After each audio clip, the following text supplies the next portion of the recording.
Good evening, everybody. Welcome to the Evangelical Dark Web. Tonight, we are live. We're going to be discussing Tucker Carlson's appearance on The Man Rampant with Doug Wilson, the host of that occasional content that they produce. And I think he's had a couple other people on. I think he's had Stephen Wolf on there as well, just as other controversial guests that Man Rampant, I guess it has an implication to it. Now, I apparently skipped the opening monologue when I watched this ahead of time, and you're telling me that this is very important to watch. I just wanted to skip right to the interview. I just thought it was just one of those things that people have, like an intro. It's not necessary to watch Well, and just skip intro to like it's a some ex- Netflix show. to some extent, it's almost like the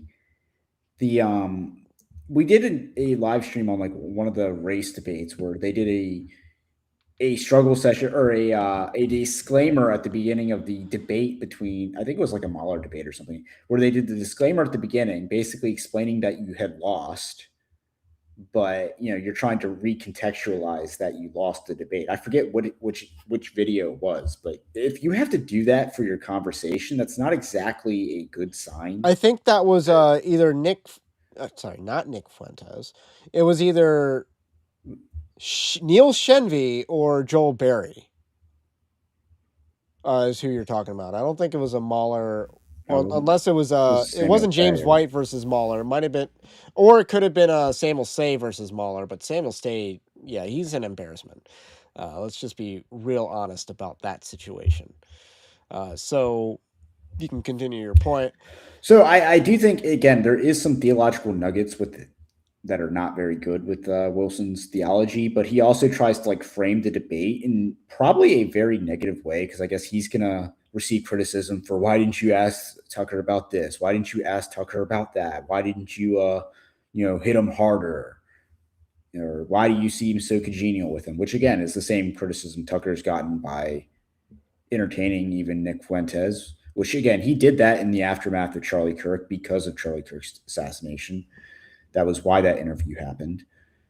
And again, he's the only one that's faced such harsh criticisms for that interview when others have done similar interviews with Fuentes afterward. Yeah, that's a very important point to make. Is that several people have interviewed Tucker, or not Tucker Carlson, interviewed Nick Fuentes, and then Tucker Carlson's the only one that people blow up about. So, you know, Pat Pat Bet, Patrick Bet Davis did it. I think Steven Crowder did it as well. Alex Jones, And I think, did it. Like and even obviously Pierce Morgan. that might have been at Tucker, but yeah, like all these people have done the thing as Tucker Carlson, but only when Tucker does it is it. Oh, just checking. Doesn't look like it's working on X. Could be wrong, but No, streams aren't uh, working on X lately. okay. It did not work last week, but you think in a week they'd fix that. Come on, Musk. But anyway, we got Defiant Baptist in the house. The article on this will be by him tomorrow. So definitely give him a follow on the Twitter sphere or whatever. While you're also following Evangelical at even Oh, link it in was it description was Chris below. Roseborough who I'm referring to, who did the disclaimer before the debate video, which is kind of an Oh admission that yes, you performed poorly. yes. Again, it's a way to recontextualize your performance, or at the same time make attacks against the person you're talking to without him actually When being there. It's very when the only passive thing you go aggressive. after is when the only thing you go after is Joel Osteen and Stephen Furtick and stuff like that, you tend to have uh low hanging fruit. You just don't have much going on intellectually. So Again, anyway, again, not that Tucker was going real personal, but again, he was trying to, I guess, cast a theological. He was kind of trying to cast shade on Tucker Carlson. After, again, this would have probably been filmed after the interview, whereas Tucker generally does his monologues as like an intro to his interviews. So this is, again, he was trying to cast some negative shade at Tucker Carlson, all right. perhaps Well, because people might find his arguments a little bit more compelling. But all right. So let's dive into this monologue. Since you watched it, I actually did not see this monologue because I just thought it was a theme song equivalent of what we're going No, to trust talk me, about. I get it. You want to power through it, and Yeah, I know. Welcome to Man Rampant. My name is Douglas Wilson. Today's interview is with Tucker Carlson, with whom we remain friends. We also know that many of you who follow our ministry also like and appreciate the impact he has had over the years. At the same time, it does appear to many that in some areas and on some topics, he has developed a case of the serious wobbles. This situation is somewhat complicated because many of the traditional conservatives who criticize him on Israel or Islam, for example, have themselves made their peace with the Obergefell, and in a way that Tucker is not. They have their wobbles too, but they are more respectable wobbles, the kind accepted by conservative Inc. In the interview that follows, you should note several things going on within the context of our continued friendship with Tucker. One would be our belief that he's being really naive when it comes to understanding the threat that Islam poses to the West. That would be one thing, and not insignificant. When you go to a place like Abu Dhabi or Riyadh, like, oh man, I hope we don't ever wind up in a society like this with a rape rate of 0, where you leave your keys in your Lamborghini and don't ever worry about it being stolen. And another one, less obvious in the interview but still there, would be his naivete about the disingenuous toxicity of figures like Nick Fuentes. Just to your point, yes, this was filmed after the fact. But yeah, I don't think the Islam thing really came up. I mean, there was So false advertising. a mention of Islam, and then he immediately pivots to Dearborn, Michigan. That clip did go viral, which was a bad answer on Doug Wilson's part, and then Tucker didn't really escalate the point that he should have escalated. Instead, he kind of does the whole Muslim, the Muslims there or the people in Dearborn are great people. It's just like, no, they all need to go back.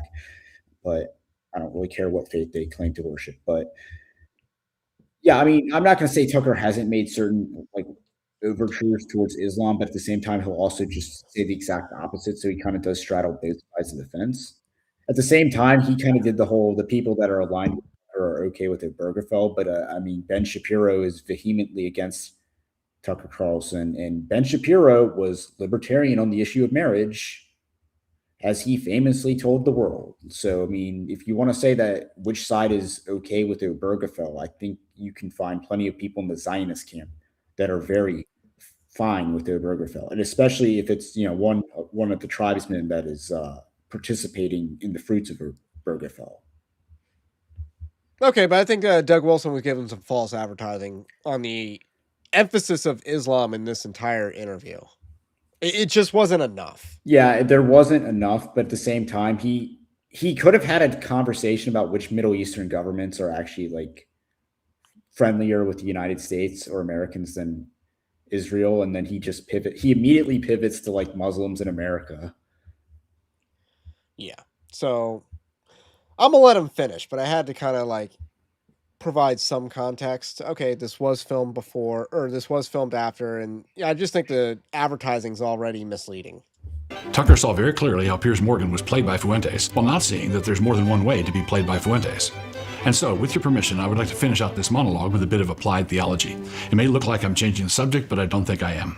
I want to make a point about the Jews that is running in the background, whether we are talking about Islam or haters like Fuentes. It is actually running in the background all the time. God called Abraham out of Ur of the Chaldees and promised him that his descendants would be a people set apart.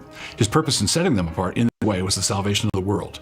Israel was a nation consecrated by God, and the intention behind this consecration was the salvation of the world. Consecration of the children of Abraham is one of the deep historical structures of the world. It cannot be made to go away.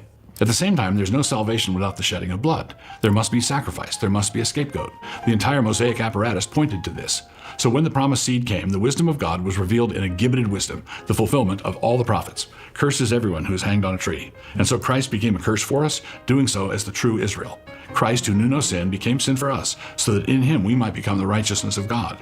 He was assigned to be that victim, the one appointed to die. He was the one portrayed in the Isaianic vision, the one who was to be stricken, smitten, and afflicted. Many Jews believed in him, but to their everlasting sorrow, many others did not. And the ruling elites of Israel not only did not believe in him, but they were the ones who instigated his crucifixion, calling for it, demanding it. This left the unbelieving Jews as a messianic people, but now without a Messiah. The deep historical structures remained, however. They were to be the salvation people. They were appointed to be the salvation people, which required a scapegoat, a victim. They were the location where this had to happen. And if the message that it had happened, once for all, was rejected by them, it still had to happen. And this helps to explain why unbelieving Gentiles, those who reject Christ also, have turned on the Jews again and again. This is the place where it happens, the thinking goes. It must be the place. Ironically, all of them, persecutors and victims together, are guilty of the same Christless error. And through being half right, they are all the more wrong. So the lightning must strike the house of Abraham, because they are the salvation people. As Jesus told the Samaritan woman, salvation is of the Jews. But what happens when you will not have that lightning rod? Discussions like this one with Tucker are better understood against this backdrop and framing. It brings many things into focus. All in Gerard, man. Wow. Yeah, That was cringe. Again, That was cringe. I almost wanted to do the Homer Simpson boring, but all right. there's a Let's lot stop of sharing for a second, because wow. there's a lot of You go on first, because I still have a lot to think about with that nonsense. But yeah, that is functionally dispensationalism, but it seems like his caveat versus dispensationalism is he doesn't equate the 1948 Israel with any biblical prophecy, and that seems to be where he draws the line between. And he doesn't think that there's a millennial kingdom. Yeah, but unless we're in it now, because post-mill. But at the same time, no, they were the salvation people insofar as they were the line that brought about Christ. Their rejection of Christ in these, as many theologians have called it in the past, like their subsequent state of like misery without, being a people without a nation, is considered a judgment and supposed to be something that you would kind of look at and understand, the severity of people that rejected their God and rejected the Messiah that was delivered to them. So, I mean, you were supposed to like look at them like, you're stateless people, you're technically under a state of judgment. But again, that's not necessarily what he is describing here. He's pretty much saying they're still the salvation people even today. No, the salvation came. The salvation was on the cross. The salvation came out of the tomb. Yeah, in them, there's no salvation to be found. And here's the thing. The term salvation people was true in the sense that the Davidic line, as you pointed out, the messianic lineage that we can trace all the way back to Adam to Christ. Yes, that in that sense, yes. But post that sense doesn't exist, or that doesn't exist anymore. The nation's been destroyed. It's been dispersed. And, Jeremiah 31 31 does not apply to them because, again, unless the ages of the sun and, rising of the sun has, been reset, the order of creation's been reset, it's clearly not talking about them. It's talking about the church. It's talking about the new covenant. So, Jeremiah 31 is the most anti-dispensationalist chapter, but dispensationalists can't read it correctly. And we see that, Doug Wilson's applying a functionally dispensationalist view of history. Like, why is it that when dispensationalism is on its back heels, a bunch of reformed people are out there just sticking their necks out to defend the very premises that go against the reformed tradition? But even still, he's kind of doing the whole, they were the scapegoat people, and that's why like they were hated or pogromed throughout like all 109 nations throughout history. It's just like, no, oftentimes it was due to certain proclivities and behaviors that they were engaged in, some of which more violent, others just more, let's just say, usurious. And, these things eventually mount a debt with the people that they're in, and, they accumulate bad will towards the people.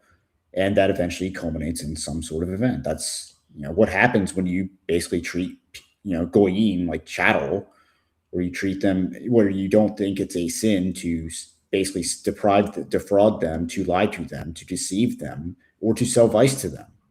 When your Talmudic understanding actually teaches those things, it's no wonder you generate a lot of bad will in your community. Yeah, and that's the other thing. Like, one of the bigger myths is the idea of a master race, and it's like there's only one group of people that believes that they're a master race, and that is modern Jews. They believe that they are a master race. They believe that they are a chosen people, and many pastors will affirm that delusion. But here's the thing: chosen people don't go to hell. Point blank, end of sentence. They do not go to hell. If you're chosen, you do not go to hell. So, being chosen is not a matter of lineage so much as it's a matter of Christology. So that was massive cringe by Doug Wilson. And okay, you were right. That was definitely worth the watch, and I can't believe how bad that was. So, the next is way far ahead in the interview. I don't know if you had anything else you wanted to add to that, because he is functionally dispensationalist, despite the fact that he's obsessed with post-millennial theonomic libertarianism, which the libertarianism does come up in, his conversation about what constitutes America first, which we're about to get into that in a second. Recap what the first, let's say, 49 minutes of the interview are, or 49 minute video are. A lot of it talks about, we skip a lot, because we do skip a lot. It is a little bit repetitive and like little, I won't say into the weeds, but okay, it's like two people maybe disagreeing on an issue, and a lot of discussion on World War II in Nagasaki and Hiroshima, stuff like that. A little bit of discussion on whether it's ethical to kill the Palestinians getting killed in the war as either as collateral damage or not. And Tucker's very anti-war, anti-violence, anti-killing civilians pretty much at all costs. Doug Wilson is probably more, let's say, pragmatic in his approach, though, even if you disagree with his positions on various issues, he is probably more pragmatic in his he has a more realistic application. Yeah, he has a more realistic understanding of war, regardless of the Israeli conflict or absent of that.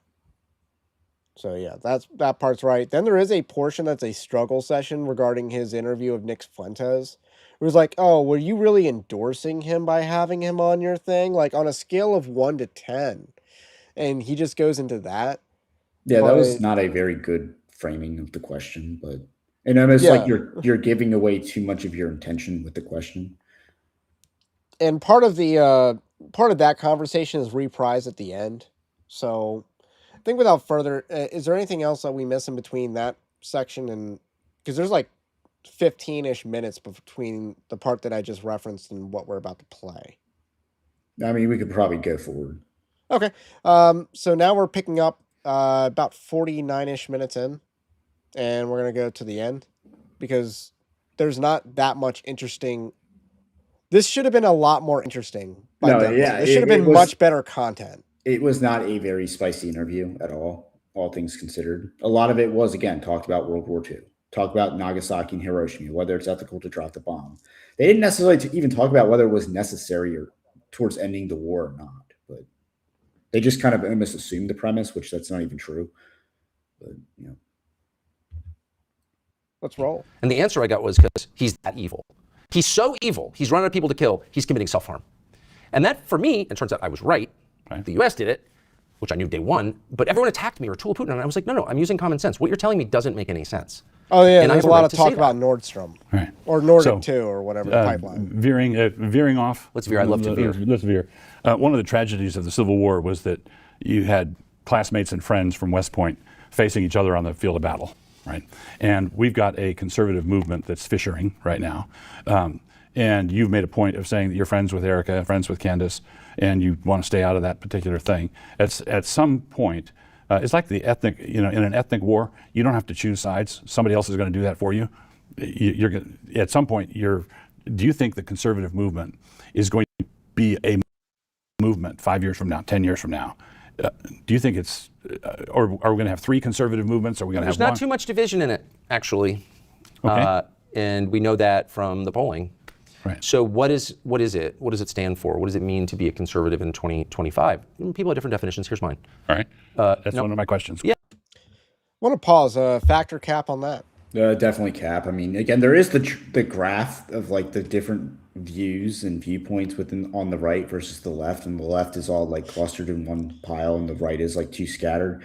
The right is way more divided, and again, the divisions have kind of increased. And again, I've actually said, I know I've said it before, where it's just like we actually needed Trump to be the unifier, because especially these evangelical Protestants can't like unite around a fellow evangelical Protestants. So that's why like Catholic, the Catholics are very politically dominant, or even just the fact that you have libertarians, you have neocons, you have these paleocons. You obviously got people a little bit more on the so-called dissident right. So, I mean, you got a lot of division, a lot of different ideas that all coalesce around Donald Trump. I have a counterpoint. I'm involved in local politics. Does not seem like we're in for a very intense, mudslinging primary this go around. At least in the state of Maryland, I don't think we're going to have that. So I think at a local level, things have cooled down a little bit. So I do think there's a sense that, I don't think there's as much division as there was in like 2022 prior, because Trump has provided some sort of leadership. I think you could say good or bad, flawed, but I think mostly good. So I think there's a lot less division than the online would make it seem. And then you have things like the TPUSA event, where Steve Deace claimed that, people weren't interested in the conservative beef, which I kind of think is not true, but because it seemed like a lot of people were interested in that. Well, a lot of even the at the people TPUSA speaking event. at it were very interested in it. I don't think, So- again, that was bad on Erica Kirk, but that's outside the scope. Now, again, if I were to actually give a counterpoint to my own argument, I mean, I would say like the fact that the right is mostly, let's say, white is, a very good sign of unity versus the left being a multi-ethnic color rainbow. And a lot of those, let's say, colors of the rainbow would naturally hate each other absent the population of white people in America. Like, blacks would probably, the blacks would be feuding with Blacks would hate the yeah, Jews. a lot of people would and be hating the then- Jews. Yeah. The The blacks already hate the Asians. the Muslims probably wouldn't get along with the gays. Again, a lot of the coalitions on the left would naturally not like each other, But they don't like white people. They don't like Christians. and that's the glue. That's the kind glue of that it. binds them together. So there is a lot of like intra-ethnic hatred or ethnic rivalries on the left, and So I that would doesn't say that we're necessarily- less divided now. I'd say we're less divided now than, say, 2022, just looking at the primary cycles. That was a very divisive primary cycle. But I think in largely, a lot of the rhinos have kind of, it is hard to be a rhino running open seats. Well, Obviously, incumbent rhinos aside, but Tony Gonzalez in Texas is getting a run for his money he's right now. also, was running it a little too hard with someone else's wife.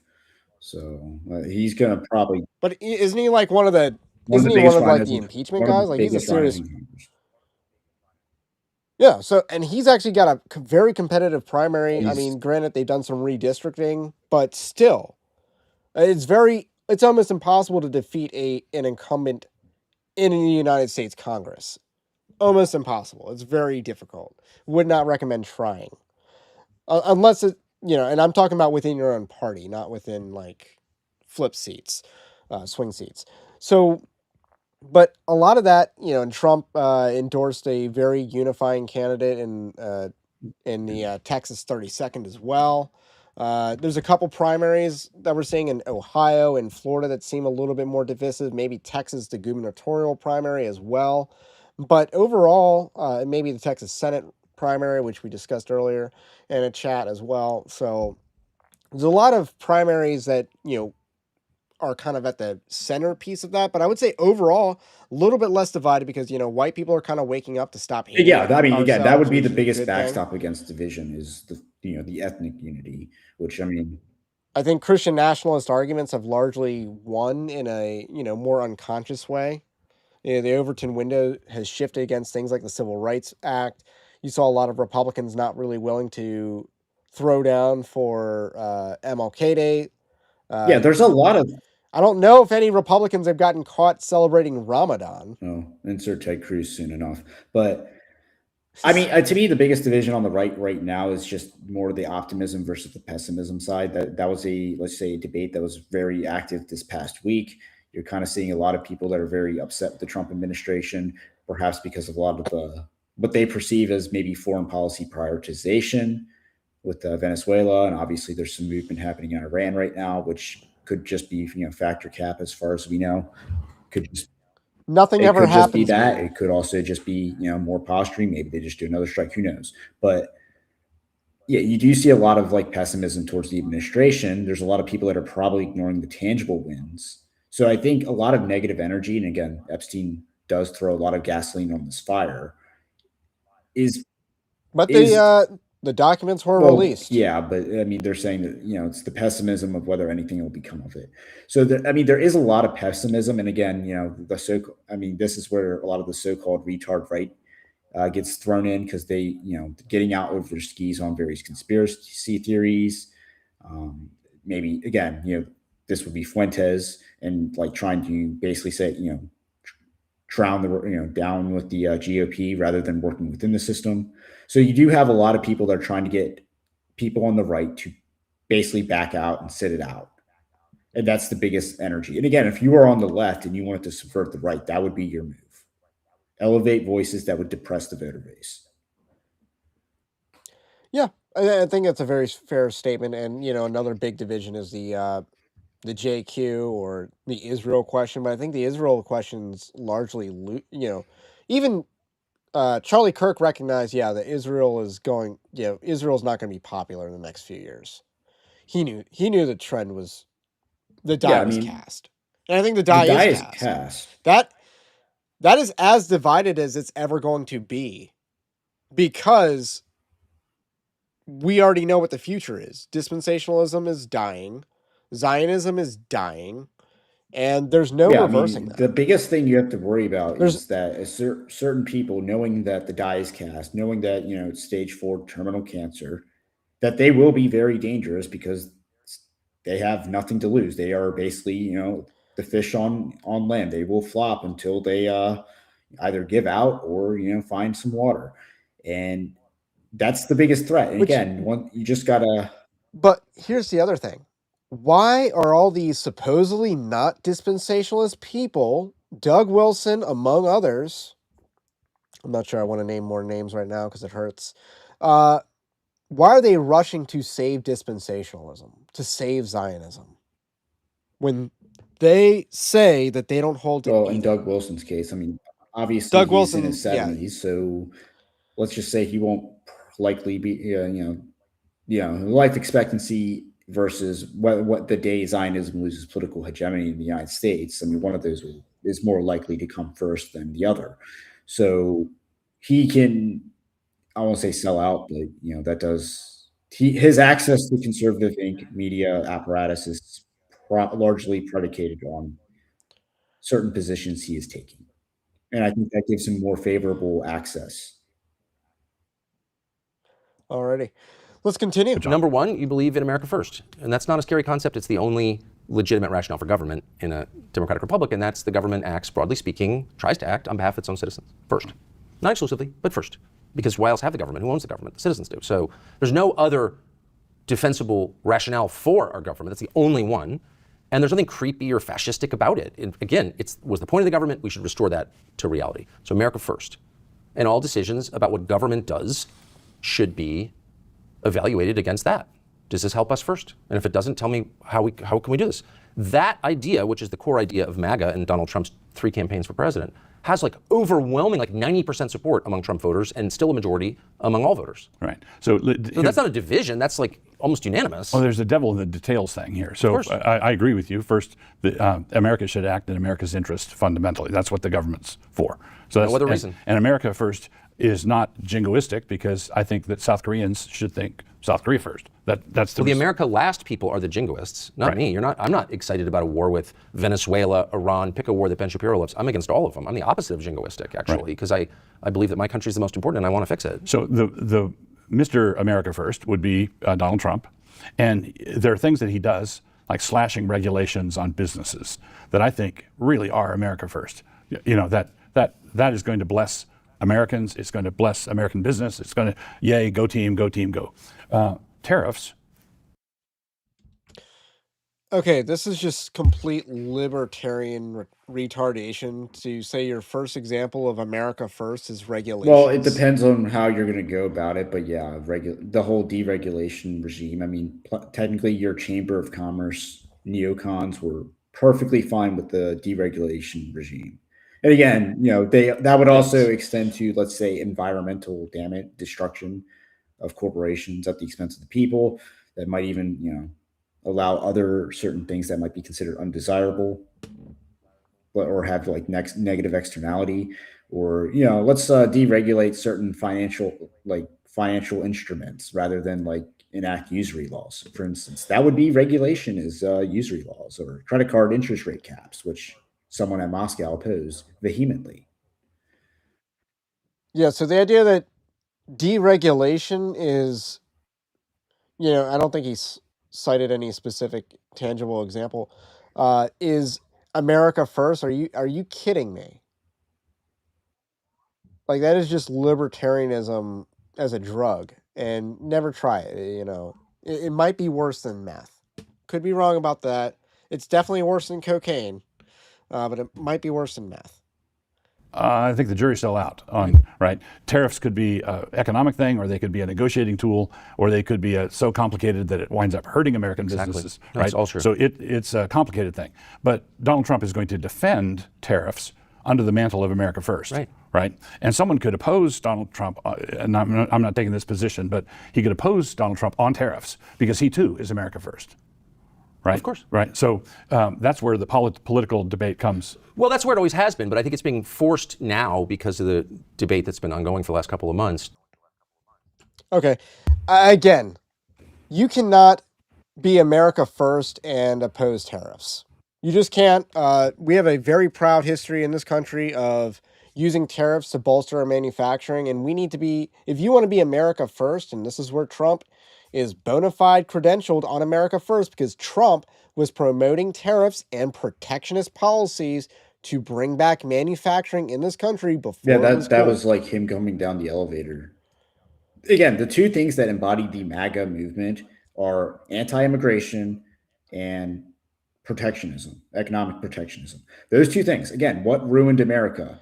It was globalism and diversity. Those are the two things. That was what MAGA was rooted in. And yes, the immigration diversity of your neighborhoods, not wanting a Haitian blight in Springfield, Ohio. So that was what did it. That was what the MAGA movement at the core is. And how does free trade also not lead to free? And again, that was borders? Mitt Romney's 2012 pitch was free trade. I'm a free trader, deregulation. That's not America First. That's just letting corporations do whatever they want. That's an economics textbook that says maximize GDP at all cost, even if it means that your own people eventually suffer. And guess what? There's more to life than a modest increase in GDP relative to more ethical governmental policies, ones that protect manufacturing.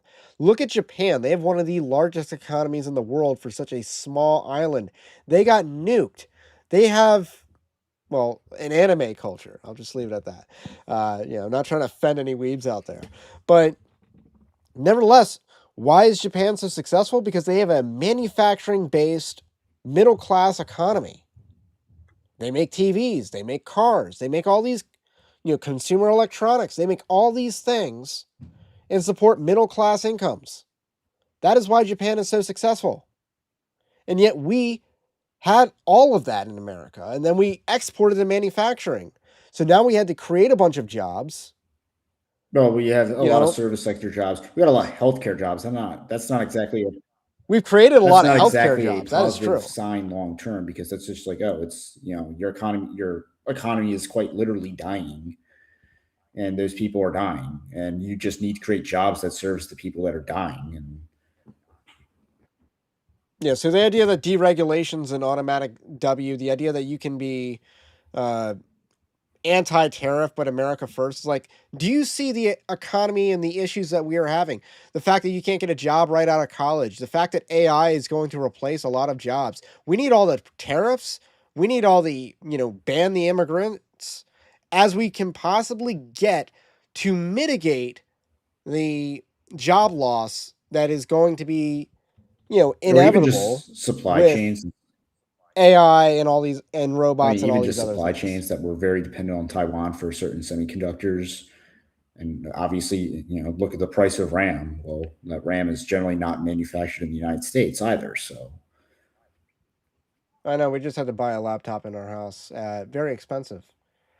So back to the video. The bedrock principle. Right. Right. And so, of course, those are good faith arguments. They're incredibly complex. I'm not even sure where I stand on some of these things, okay?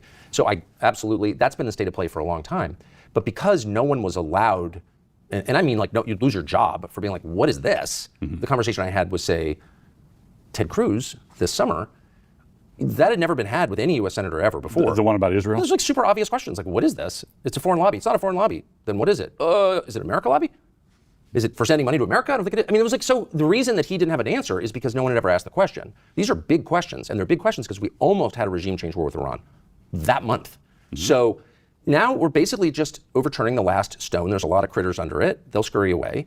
But all debates should begin with that question. How does this help America? Because there's no other reason to have a government. Right. That's it. That's all I'm asking. And I don't expect people are going to agree with my solutions. I don't even know what the solutions are in a lot of ways. But the strike on Iran could be argued for on America First principles. I never heard, I attempted to do that, and they immediately doing it. I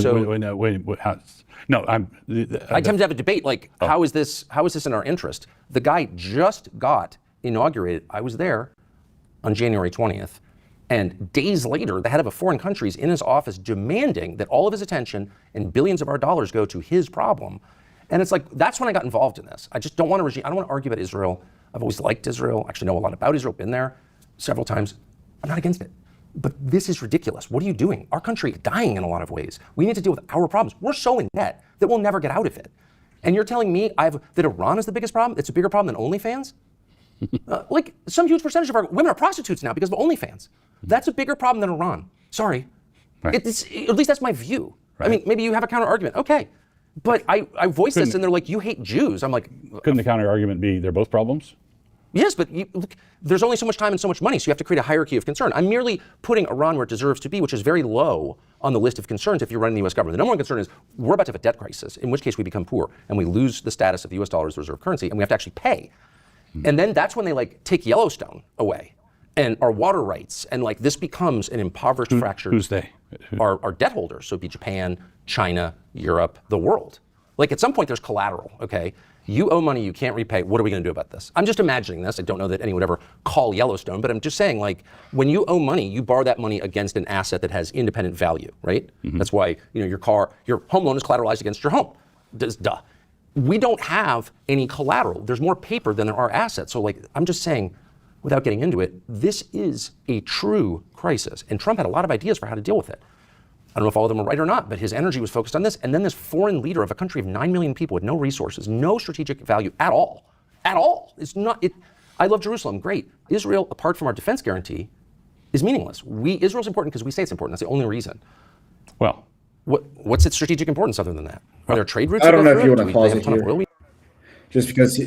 Yeah, can I just say, at least Tucker recognizes that Japan is actually America's third largest creditor. Good on him. I mean, that entire talking point. There's a part before that. That entire talking about, they're going to call the debt or whatever. The debt's going to balloon. Again, I don't really buy that. To me, it's almost like a race to the bottom. We are in debt to Japan. They're the third largest creditor of the United States. They buy U.S. dollars, and that's behind the United States and the United States. And this is why we actually would need economic protectionism, is because we need to get that money back into the United States. We need to basically raise revenue somehow to pay off said debt. And tariffs are an excellent way to do that. Because when we exported manufacturing, that means we're now paying for the imports. So and again, we're all using dollars because that's also how they were able to build said manufacturing in the third world, was because they were able to borrow that money in dollars. So they basically arbitraged the US dollar. They took advantage of us. Then they're selling our stuff back to us at lower prices than we could produce it. So we need a way to, again, balance the trade, so to speak. So that means lowering or more exports on our end, but also like tariffs to help make up the difference. But when we pay the people US dollars for all the stuff, they turn around and buy US assets. That's the biggest threat. That's how China owns, the pork industry in the United States. They're taking the US dollars they got from trade and buying our assets. They're buying real estate. They're buying other things. That's the problem. They're buying the farmland. So now they're about to get a little spicy, because this is where I think Doug Wilson just gets completely wrecked on the Israel question. But to summarize, let me bring up before we get to that. They're not going to call up Yellowstone. They're just going to buy more farmland. That's the problem. They're going to buy more assets, American assets. So Yellowstone, I think, is just an emotional thing that we would hold dear, but kind of gets your attention for effect. So a little bit of hyperbole, but still. But the part that Tucker Carlson made about triage and the fact that issues have to be triaged, he's absolutely right that Iran is very, very, Yeah, it's very low only on on the the list. list because of one lobby, so to speak. Yes. Because Only because of the Israeli government and their proxies in the United States is that an issue. It is not an issue naturally because they are literally halfway around the world. And again, it should be noted that it's not like the Iran regime is even on like this like very firm footing. You know, obviously they are very weakened, and you could say Israel was part of that. You could say that a lot of the sanctions that we've imposed have played their impact. But again, the mandate of the regime itself has kind of largely died, and there will be major reform in the future, probably when the Ayatollah dies. I also would like to point out when Tucker Carlson interviewed the president of Iran, he appeared so weak and feeble. Yeah, the guy's a squealer. They're going to pounce on him because he is weak. He presents himself with weakness because he's a complete beta cuck. And he's leading an entire nation of like 78 million people. That's not going to work. And everyone can sense that. That's why the CIA, Mossad agitators are hard at work in the streets of Iran. Maybe there's some genuine Well, but at the same protesters time, there's not a and stuff like viable that. opposition. But So again, the regime is pretty much the best horse that the Iranian people have. you don't think the Pavlovi guy is viable? I know. He wants to Yeah, be I mean, I know king. they have like communists, they have like, your liberal Democrats, so to speak. Again, none of those are viable. You're probably going to have some form of Persian-esque nationalism that's going to probably normalize things with Israel and other regional. No, they're too multicultural in Iran to do that. But they're not Persian Yeah. enough to pull But that off. you're going to have some kind of change because, again, I don't see it transitioning past the Ayatollah. So there is almost like a countdown on the current Iran regime. That why not just wait it out? Why not just play the clock?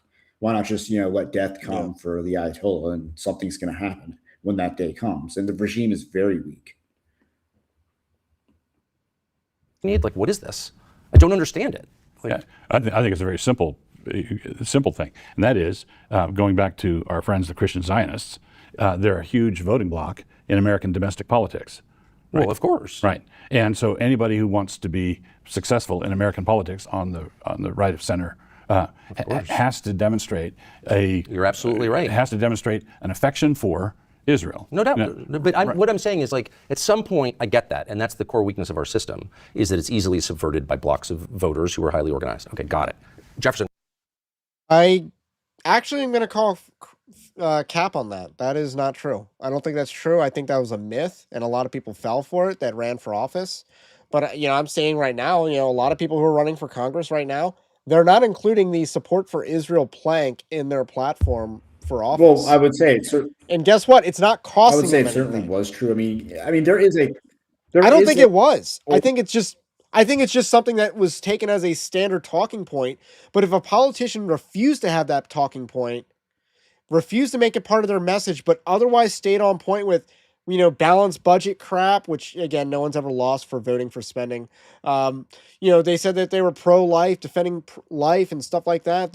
If they did the standard conservative talking points, but left out Israel, it would not cost them anything in terms of the evangelical voting bloc. Yeah, I mean, he is running like Nixon is on tape saying very similar things in like I want to say either the late 80s or the 90s. So, I mean, he's not giving I want to say a novel answer or even like a daring answer. Doug's answer is very, I want to say standard talking point. Like, the reason we care is because there's a group of people that do care. And even if they are just a loud vocal minority with a lot of backing, they do exist. I just don't think that you have to say support for it. In 2018, I looked at so many congressional campaign websites, right? House and Senate. The amount of people that said support for Israel was in their, thing. And this was before I was JQ'd, right? It did not weigh on me at all if they said support for Israel. Like, it was just completely irrelevant to my evaluation of that campaign. But it was amazing how many included that, despite the fact that it's a foreign country. But again, that was before. I would have probably been dispensationalist or leaning in that direction back then. And it did not register to me that, that's a standard conservative talking point. But if they didn't include that, it would, be negatively affect them. So I hope that makes sense. So even without the JQ, if a politician didn't emphasize their love of Israel, that would not hurt them in a campaign at all. It is just a fealty humiliation ritual. It's not much more than that. It's not even strategic. It's just a humiliation ritual to the Jews and their God, who, I would say is Satan. So I don't know if you want to add on to that, but No, we're good. because I just don't think it's true. I'm worried about this. It's been a problem for a long time. I'm just saying at this point, you kind of have to have room for independent judgments about what is in our country's interest geostrategically. And we have so wildly inflated the importance of this tiny country, which I think is a beautiful country. I can't visit, but I want to because I love it. That no one, you're like, well, we have to be more closely allied with Israel than in their country. It's like, well, why? And no one can answer you. Well, because they're threatened. Well, so are a lot of countries. So is Rwanda. So is Congo. I mean, I've just traveled too much. Like, they're not alone in having neighbors that don't like them. Right. And I think they can answer, and it's the fact that they invoke God is their answer. That they say if we turn against Israel, God will turn against us. So we must pay them money, blessing. We must bless them, which means give them money in order to be blessed. Well, not all, let's say, Zionists are, dispensational. Dispensationalism does give a huge theological undergirding to basically, you must support them or you're against God. That, and again, I have heard that rhetoric, obviously. That is rhetoric that will be espoused in many churches today. That is also the reason that Ted Cruz gave him. So again, Ted Cruz can probably go to. There is an answer. There is an answer, Tucker. You've been given the answer, Tucker. You just completely destroyed Ted Cruz when he gave it to you. Greg Laurie, like there's other names we can, probably Eric Metaxas would say that. So again, a lot of major evangelicals do use that talking point rather regularly. So, but why is that my problem when we're about to run into this brick wall of debt obligations? I would say, and this is going to take more time than we have, but the people in this instance, the people who don't like them, the Muslims, surrounding Muslim countries, are also people who don't like us. And Muslims... Who specifically? Which government are you talking about? Oh, okay, that's the government of Dearborn, Michigan. A lot of the Muslims in Dearborn are Christian. I mean, a lot of the Arabs in Michigan are Christian. So just like... Doug Wilson just dodged a question because he couldn't point to a country surrounding Israel that's anti-American. Egypt, as you brought up, has given a lot of aid because if we didn't give them aid, they would have a war would despite break the out, fact and that war would also. They have the Nile Delta, but they can't produce enough food. They're overpopulated, and again, when you give food aid to a country, the only thing they will actually do with that is create more humans. And again, if they starve, then a war breaks out. That war spills over into guess what country? Israel. So there is. The Jordanians are an ally of the United States, so and the Jordanians actually were shooting down missiles or participating in the defense of Israel from Iran. The Saudi Arabia is also pretty allied with the United States. And Trump has done a lot of business with the Saudis. Egypt, as mentioned, is not anti-American in its regime. So Syria, failed state, but guess who helped install the new regime in Syria? That would be the United States. That didn't work out. But again, Syria is not really a counter. Neither is Lebanon. Lebanon's not exactly a potent military power. And obviously they have good reason to distrust Israel, given that a lot of Palestinian refugees that were thrown up there instigated a civil war in their country. So they're, again. So we're just talking about Syria and Lebanon. We're just talking about Iran. But Doug Wilson couldn't answer the question substantively. So he, because we're just bringing up the surrounding neighbors, right? Again, the Arab Gulf states are our allies that are also against Iran. So it's not. We don't. The idea that the entire Middle East is hostile towards Israel is just not true. Yeah, it's a myth. But that is dispensational eschatology, that the entire Middle East will gang up on Israel and lose because God intervenes. That is their eschatology. like in point of fact. And I'm okay with them because they're fellow Christians, even though they look different. But I don't know. I haven't been to Dearborn in a long time. I can't speak to Dearborn. I'm against. I'm a Christian, but I rate that against the actual threats. Well, think of it this way. I've seen England for years. I've seen England as 20 years behind the continent, and America as 30 years behind England. And currently, every major city in England is governed. It has a Muslim mayor. Their immigration policy has been disastrous, like ours. Only ours, our southern border, has been largely Pentecostals and Trinitarian Catholics that have come across the border. Right. Islamists in Germany and Islamists in the UK are an entirely different I have family in Europe. I'm there constantly. I was there like 10 days ago, so I agree with you completely. And so someone could argue, as I would, that the Muslims who are threatening Israel are Muslims who are threatening us. Yeah, I mean, Islam is a greater threat than the Jews. Yeah, is the problem with the Muslims of Europe that they're too Muslim or that they're criminals? Well, I mean, that's the same thing. Yeah, it's not though, actually, and it's not. And no, the Muslim. Let me ask you this, and I'm totally not for Islam. Okay, I'm a Christian. Okay. Yeah, Doug Wilson's entirely wrong when he makes the same argument that Nick Fuentes makes in The Browning of America. It's like, oh, they're Catholics coming in, so therefore it's not as bad. Well, again, those are the illegals. I mean, you're not actually going to talk about the legal immigrants, the Chinese, the Indians who are Hindus, who again are stealing, and they hate white people, who are stealing American jobs and are undercutting them for wages, who are getting access to specialized loans. Which, thank you, Donald Trump, you are ending that SBA abuse program that they're able to take advantage of. And, that's how they took over all the gas stations and the hotels. And basically, that's why, got to sell Vice and CBD oils at every corner store. So, yeah, I mean, the fact that they were able to take over a lot of industries that, the quickie marts, that they did that through, special programs. And so, again, I'm not sure how easy it is to buy those things with SBA loans these days, but still.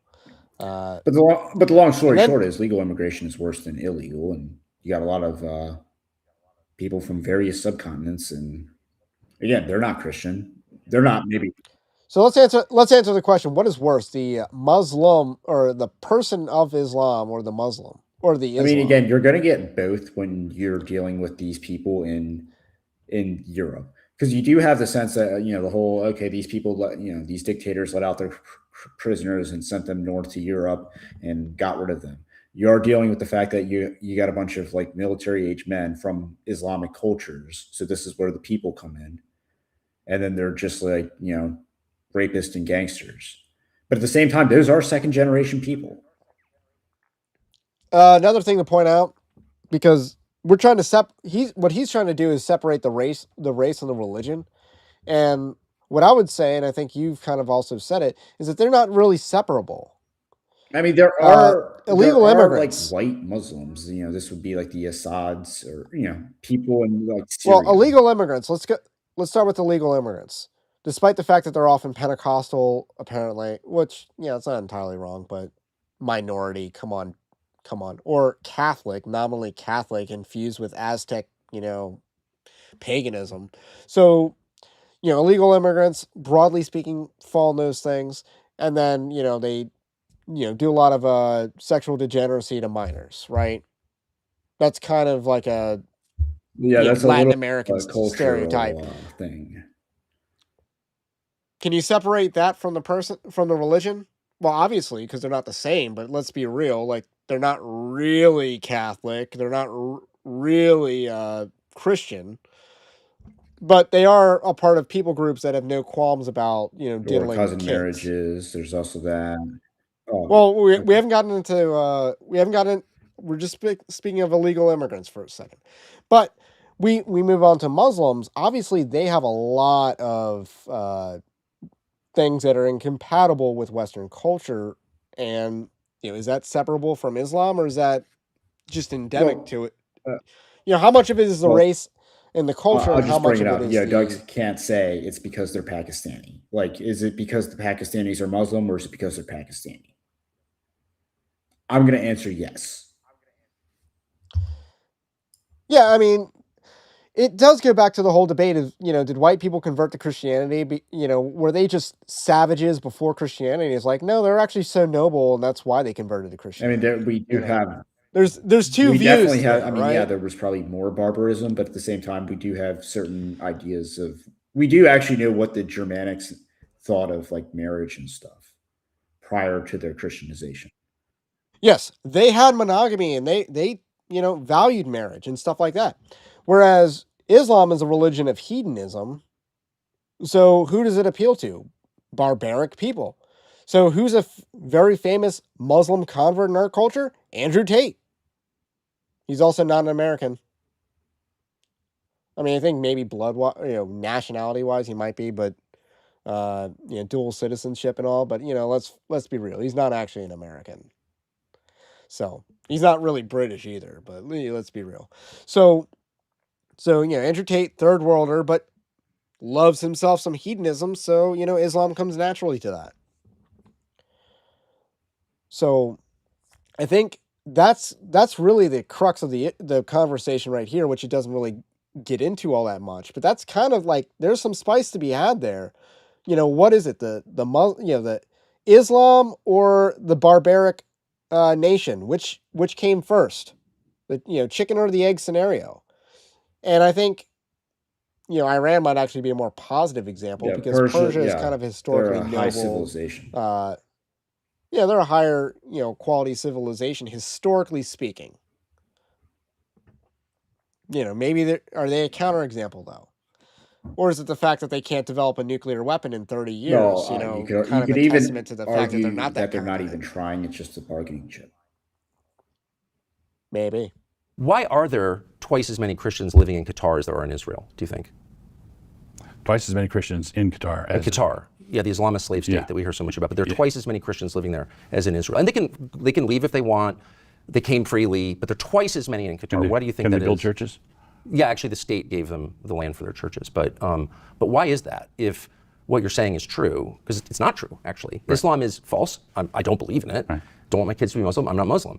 But we have the reality that you experience when you get outside the American media biosphere is so different, the reality, from what you're describing. Second question I ask is, how do we get all these Muslims here after 9/11? They all came after 9/11. Yeah. Who encouraged that, exactly?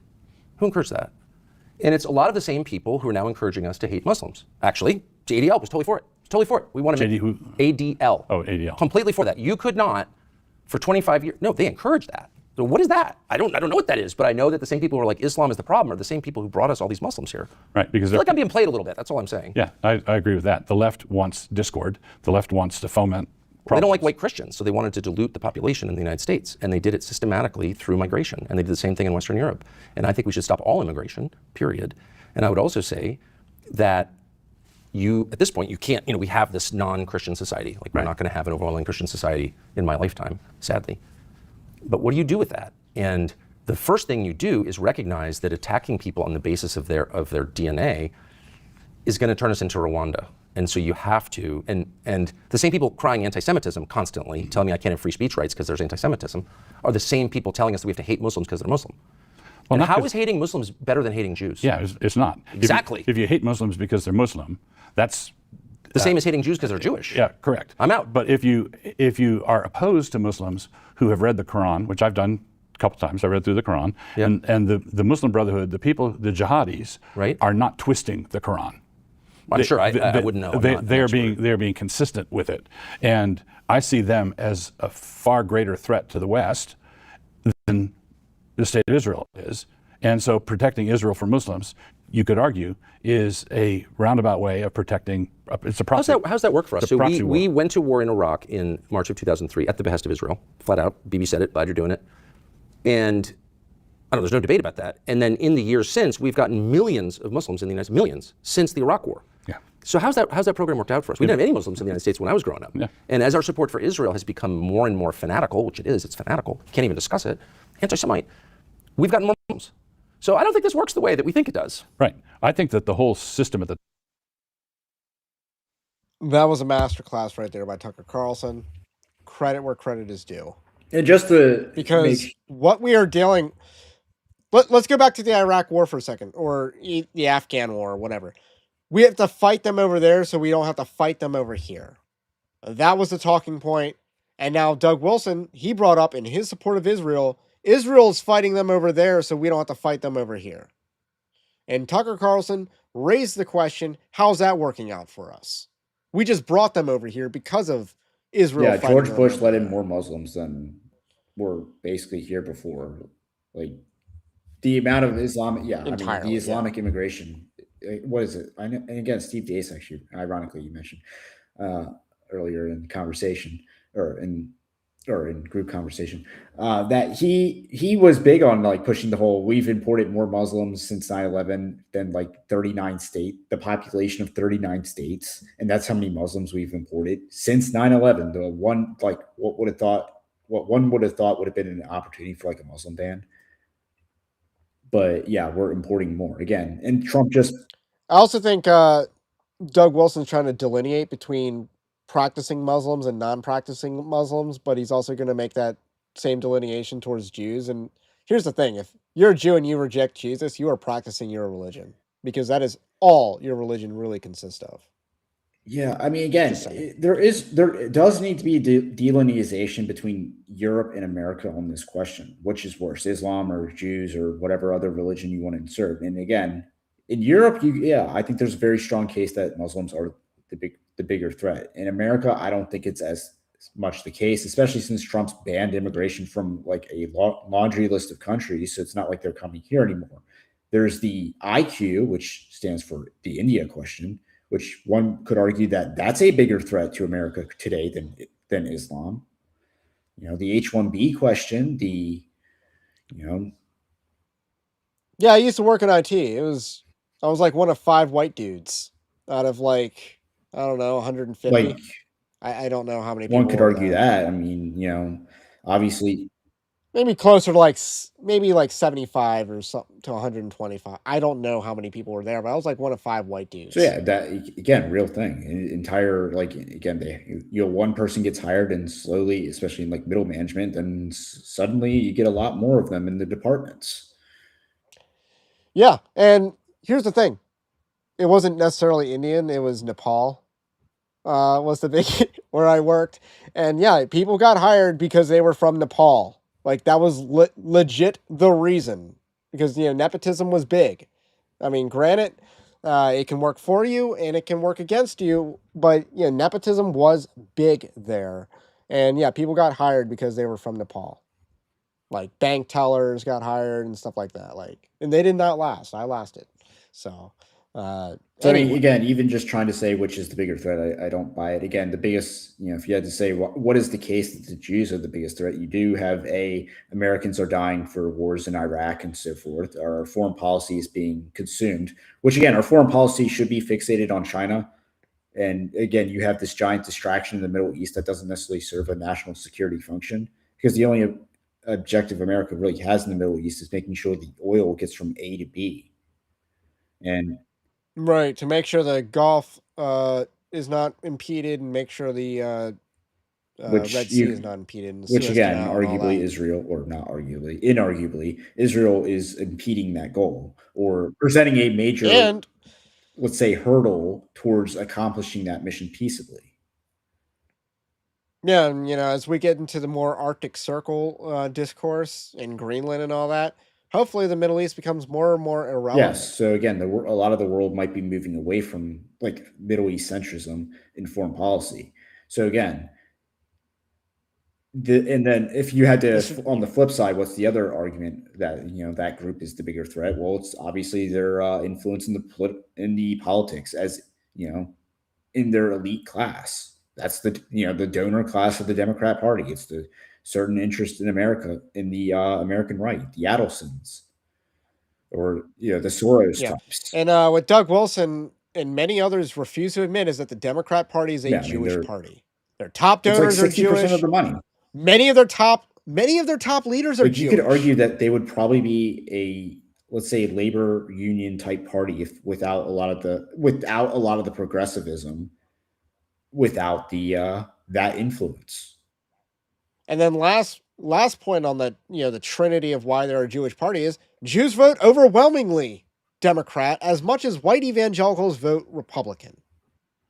So yes, top donors are mostly Jews, and then their leaders, a lot of Jews in their leadership, and then even Kamala Harris is married to a Jew, which I'm going to count a little bit as that's a half, but yeah, and then their voters or Jews vote for the Democrat Party en masse, so it's not even debatable because the Republican Party Top is demented. Yeah, you think? But that doesn't change the facts on the ground. We've got the problem that we have in Dearborn is a problem that London has and a bunch of other UK cities have because we have lost our center. As the poet says, the center gives way. No doubt. Everything's sunk. The best lack of conviction, the worst are full of passion and intensity. And that's where we are. I would argue that because we are involved militarily at many other levels in the Middle East, at the behest of Israel, we're there because of Israel. We have an air base in Qatar because of Israel. We have all these troops there because of Israel. We have a lot of Muslims. We might have an air base in Idaho, Qatari, if the deal goes through. Why is that? Because Israel bombed Doha because they were doing a peace. We were doing a peace negotiation with Hamas. Why is that our job? Why is any of this our job? We've invaded the world and then we've imported the world. It happened to Britain. That's why they got immigration in the 60s, because their empire was coming down and they're like, oh, you're from Barbados, you're from Nigeria, those are British colonies, you move here. Right.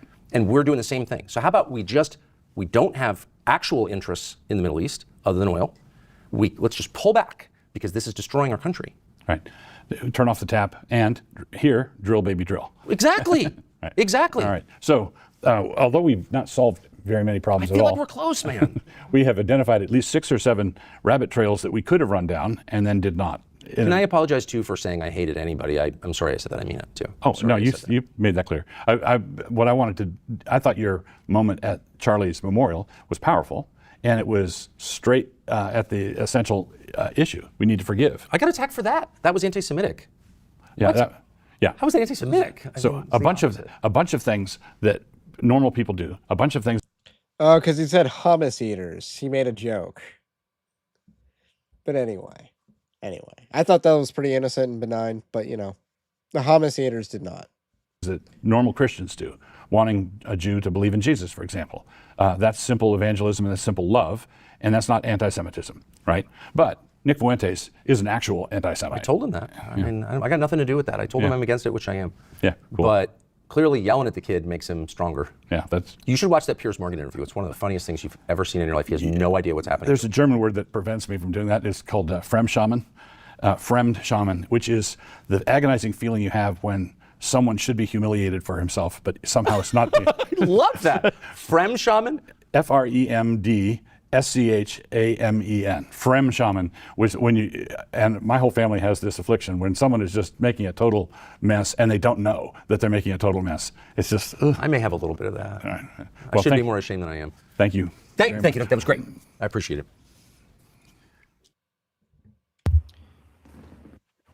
I thought that was overall mostly bad. Yeah, I mean, it is kind. So- you kind of see towards the end why they're so amicable towards each other, and again, despite civil disagreements, and so that's why he has to kind of like do this thing at the beginning. Because they didn't actually go that deep into anything, and as soon as they did, Doug Wilson got wiped with. Like, he absolutely got trounced in that. It wasn't even it wasn't really maybe it wasn't a debate, but let's be real, Tucker Carlson that was a struggle session. That was the whole interview is intended to be a struggle session. And even at the end, he wants to reframe the debate as he did in the beginning with the monologue, on Nick Fuentes, and say, Nick is bad, Nick is bad. It's like, the reason why Nick is bad would not be because of anti-Semitism. It's because I think his politics is retarded oftentimes. Case in point, we would not be better off if Kamala Harris won. I think that's a ridiculous argument. I think it's retarded to say that, and to keep saying that. Yeah, So, I think that would be a much better argument, not anti-Semitism, which is a boo-boo word. It's not a real sin, which I think Tucker Carlson is wrong about. But Tucker Carlson is I don't want to say a hippie, but he kind of has like a... He does tend to get there's very, let's say, emotional. And, very much letting he'll say he lets his instincts or gut guides him. But I don't know. I guess you could. That's one way to put it because He's a more sensitive yeah, guy. yeah, very touchy feely, and I think again, I've had like reservations on him because it's just like lately, just because it's like, okay, what's his actual thing? Is he actually trying to lead a movement, or is he trying to be more of a Joe Rogan on the right and just like be the guy that's like dominating the conversation and steering a lot of the discourse and dialogue? Is he actually Well, he's definitely doing Yes, he that. has certainly done that part, but again, is he trying to where is his vision? And that's kind of been my skepticism towards Tucker's. I don't quite know what his vision is or where he wants things to go.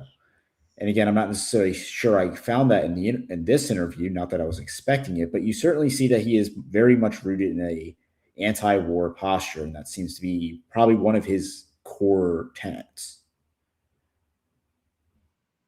Yeah, I think that's fair. Let's see.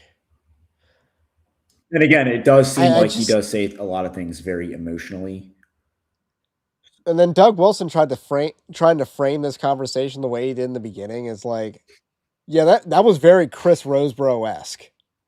Like you absolutely called that, even if you forgot who Chris Roseborough was because he doesn't do a whole lot I of don't important watch a work whole lot these of Chris days. Roseborough, but yeah, I never have it did actually, remind but me of like, well, we watched that video where the guy did the whole monologue, like denouncing the guy he was interviewing, or maybe not quite denounce might be I don't think we did a live stream on that though. But yeah, and he very much tried to retcon the way that conversation went in the beginning, and it's just not that. And then he tried to throw in the thing at the end. It's like Tucker Carlson's not a friend of Nick Fuentes. I think that's well, very clear. But he bad did do the mouthing job of they were bad mouthing journalism. each other like afterwards. So it's like Yeah, he was being a journalist when he did that interview, and people hated well, him he was for that. again part of the reason they did that interview was because he wanted to bury the hatchet with people that he had. There were beef on the right after Charlie Kirk died. Again, the offer went out to other people, and it was Fuentes that took him up. The other thing to point out is that he interviewed Nick Fuentes the same way he interviewed Ted Cruz. But you know what the difference was? Ted Cruz crashed out at the slightest bit of pushback. That's the difference. Nick Fuentes did not crash out. Ted Cruz crashed out. So that's the difference. So you let me know. Any other final thoughts before I look into the comment section? I haven't interacted with the chat a whole lot tonight, but if there's any chat questions or anything like that, super chats or something to be highlighted, love to do that. So I'll give a last call for questions, but you can give your thoughts. Yeah, I mean, yeah, struggle session might be one way to describe it. Again, it did seem like Tucker was able to handle himself quite well in the interview. He was able to present very strong arguments. Again, nothing like groundbreaking as far as the technique goes, but again, he does tend to waffle a little bit on like the Islam stuff, perhaps because he is very But so did, empathetic and so did Doug Wilson, because Doug Wilson wasn't willing to have the part about yeah, Islam he be wasn't trying to a do Middle that. East.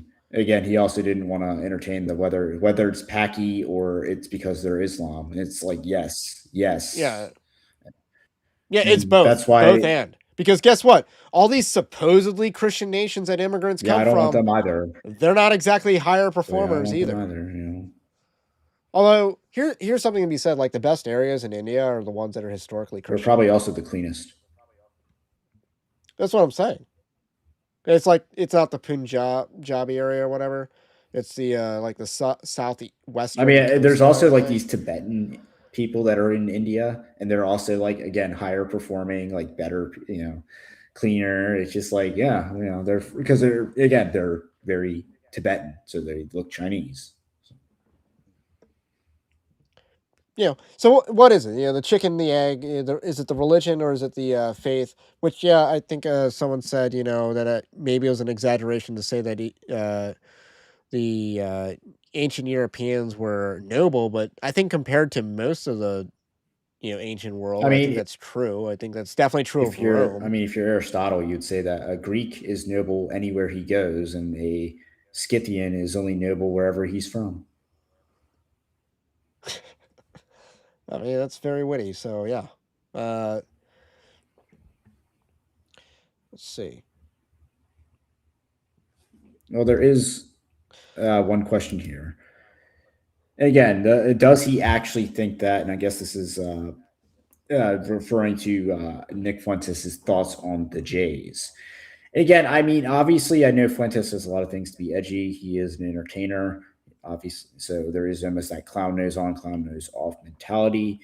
And to some extent, I don't necessarily know if he hates the Jews so much as obviously he's gotten a raw deal from them and he started questioning certain facts and certain events. And he does certainly promulgate, let's call it the low IQ anti-Semitism that even the painter himself would have opposed. He certainly does, promote such behaviors. So, I mean, there is that. Whether he hates people or not, I don't know. Again, at the same time, he hates them so much, he also kind of acts like them. So there's almost like a full circle. So. And maybe that's the whole warning of not, that, Tucker Carlson took a more different approach. And I think the part about, the men-women dynamic that Tucker Carlson was trying to discuss was actually one of the more fruitful parts of that interview, because again, that is a major issue that people do not want to talk about. And, he actually wanted to have that conversation. I think we highlighted that at the time.